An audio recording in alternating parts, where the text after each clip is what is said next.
هانا و هاواریان بۆ عەرەب کرد، بەڵام ئەوروپا بە دەنگیانەوە هات. بۆچی وڵاتانی عەرەبی تەنها تەماشای کارەساتە گەورەکە دەکەن؟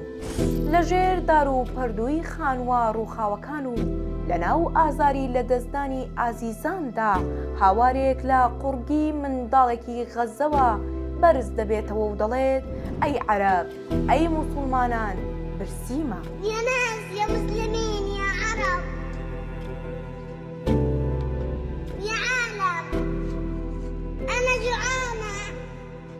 ئەمە بانگەوازێک بوو بۆ برا، بۆ خوێن، بۆ دین، بانگێک بوو بۆ ویژدانی عەرەبی کە چاوەڕوان دەکرا زووتر لە هەر کەسێک وەڵامی هەبێت. بەڵام بەهاناوە هاتنی ئەم هاوارە لەو کیشوەرەوە هات کە زۆرجار بە دووری و ساردی تۆمەتبار دەکرێن.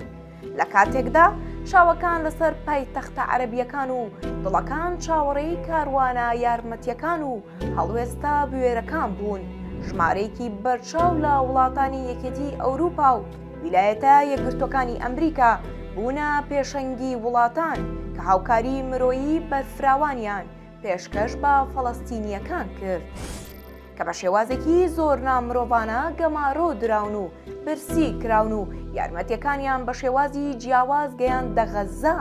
لەوانەش لە ڕێگەی ئاسمان، کردنەوەی ڕێڕەوی دەریایی و دابینکردنی یارمەتی دارایی و وڵاتانی وەکو کەنەدا، بەریتانیا و بەلجیکاش لە ڕێگەی ڕێکخراوە نێودەوڵەتیەکانیەوە ڕۆڵێکی کارایان لە هەوڵا مرۆییەکاندا هەبووە. هاوکات هەریەکە لە ئیسپانیا، ئێرلەندا و نەرویج بە فەرمی دانیان با دەوڵەتی سەربەخۆی فەڵەستین دانا و ئەمەش تەنها بڕیارێکی سیاسی نەبوو، بەڵکو پەیامێک بوو بۆ هەموو جیان کە چیتر ناتواندرێت چاوپۆشی لە ئازار و مافی گەلێ بکرێ کە دەیان ساڵە لەژێر ستەمدایە و فەڕەنساش ئامادەی خۆی نیشاندا بۆ هەمان هەنگاو. ئەم هەنگاوە دیپلۆماسیە کاریگەرانە برینێکی قوڵتری لە دڵی ئەوانەدا کردەوە کە هەمیشە پشتیان بە پشتیوانی برا عەرەبەکانیان دەبەست. بەڵام بۆچی دەبێت ئەوروپا پێش عەرەب بکەوێت لە بەرگریکردن لە مافێکی ڕەوای فەڵەستینیەکان؟ ڕاستە هەندێک لە هاوکاری لەلایەن وڵاتانی عەرەبیەوە دەنێردرێت و فڕۆکەکان یارمەتی بەسەر ئاسمانی خەزەدا دەبارێنن، بەڵام ئەمە وەڵامی ئەو کارەساتە گەورەیە ناداتەوە و زیاتر لە دڵدانەوەیەکی سادە دەچێت لەک چارەسەرێکی ڕیشەیی. کاتێک منداڵێ لە برساندا دەگری پێویستی بانانێکی گەرم هەیە، نەک بەڵێنێکی دوور، و کاتێک گەلێ داوای سەربەخۆیی دەکات پێویستی بادام پێدانانێکی بوێرانە هەیە، نەک لێدوانی ئیدانەکردنی شەرمنانە. دەوترێت بێگانە بۆ تا فریادڕەس و نزیکەکانیش بۆ تا تەماشاکەر.